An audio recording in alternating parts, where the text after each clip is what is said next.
Welcome to Zwida Media. If you're new to this channel, please subscribe. Don't forget to like, comment, and share. Here's a new video for today. Enjoy.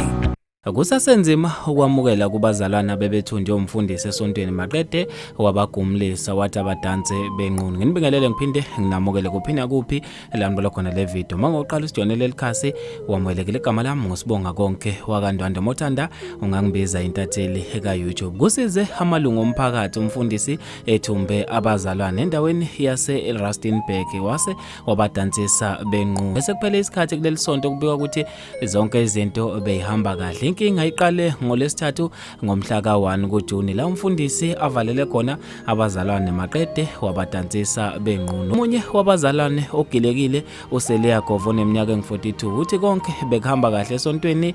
Inkinga iqale ngolesithathu ngezi1 zekaJuni la umfundisi abese sitshela khona ukuba masigumule sidanse sinqunu. Sabe sesimbuza ukuthi kwenzeka kanjani lokho. Wasitshela ukuthi ube nesibonakaliso uJesu uyabuya ngakho ke kuzomela sigumule bese sidansa senqunu. Ngabe sengikhetha ukwenza nami lokhu njengoba bengigulela umkhonyana wami bengifisa ukuthi alulame. Ube esesivalela kulendlu ngesonto wabe sesinika nebhakede lokuchama wathi asizokuphuma siye toilet elengaphandle. Kuphele izinsuku ezimbili sivalelwe ngaphakathi lokhu eqhubeke njalo nokusidansisa. Kusiza amalungu omphakathi akwazile ukuthinta amaphoyisa emva kokusola okuthile. Amaphoyisa besetheleka nangampela asifica sivalelekile. Kubeka uSeliagovo khulumela amaphoyisa uBrigadier Sabatha uthi amaphoyisa avule icala lokuhlukumeza ngokocansi. Uphinde waqhubha wathi umfundisi ubefuna nokushisa abazalwane ngesikhathi ebavalele esontweni njengoba uze washisa